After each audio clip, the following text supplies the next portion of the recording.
Bem-vindo ao Estilo ND. Hoje nós estamos na loja Sacar e a nossa convidada para falar sobre esses produtos belíssimos é a arquiteta Catriane Andreatta. Acompanhe o nosso bate-papo. Catriane, a nossa missão hoje aqui na Sacaro é falar da loja, mas através do seu olhar. Que tal? Vamos lá? Muito bacana, vamos sim. O que você tem para nos contar sobre a Sacaro e essa parceria que existe também com o seu trabalho? A Sacaro é uma marca de imóveis muito conhecida e que busca a excelência. E isso é muito afim com o nosso trabalho também. Sem contar o design, né? Com certeza. E hoje o design, ele busca o conforto, a qualidade, a permanência do móvel, mas principalmente uma experiência. Eu gosto muito disso, porque eu acho que as emoções são as que registram. E a nossa casa tem que manifestar quem a gente é. E tem que ser o nosso ninho, o nosso reduto. Claro. Né?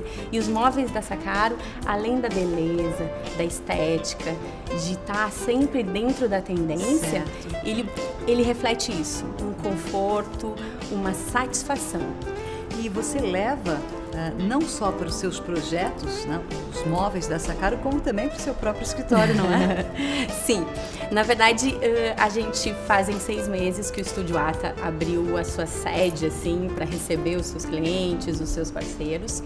E a gente tem um diferencial, eu diria, que é uma vitrine. Certo. Há 6 meses atrás a gente abriu com o conceito de aconchego, de memória afetiva, e agora, para esse início de ano, com a parceria da Sacaro, que é fantástica, a gente entrou com uma sensação de design. A gente quis puxar essa coisa do interior, de quem eu sou, para onde eu vou, que é todos esses questionamentos. Para sua vitrine, que bacana. E daí a gente trouxe com uma peça assinada. Pois é, qual é a peça? Isso que eu ia perguntar. Qual é a peça que representa, então, que simboliza tudo isso que você colocou aqui? É uma peça, se chama Raia.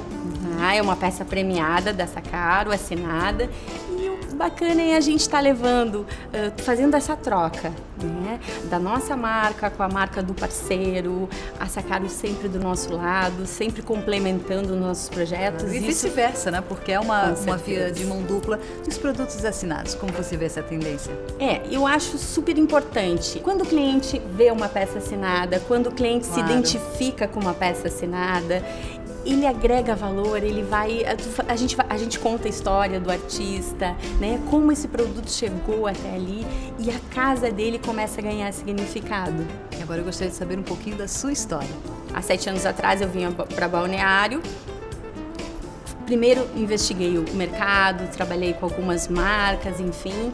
E há 3 anos atrás eu tô com o meu escritório e o ano passado a gente sentiu uma necessidade de buscar uma diferenciação, de buscar uma experiência para o nosso cliente. E daí veio essa ideia, esse desafio de estar criando um escritório que o cliente tem possibilidades de ver o seu projeto numa TV, de ter uma reunião bacana e ao mesmo tempo ele tem vitrine. Em relação ao núcleo do Vale, com todas as suas lojas, como isso funciona? Como soma isso no seu trabalho? Soma muito. Por quê? Porque no momento que as empresas se organizam, né, porque vai além de pontuação e de premiações, eu acho, o núcleo, né? No momento que as empresas se organizam e começam a se reunir, a pensar, o mercado começa a ser visto e cuidado, né? E eu acho que é isso que é importante. Os questionamentos, para que estamos aqui, né? O que vamos fazer para realmente agregar valor? Então, o núcleo, naturalmente, as lojas são todas parceiras, por quê? Porque se pensa muito parecido. Obrigada, Catriane.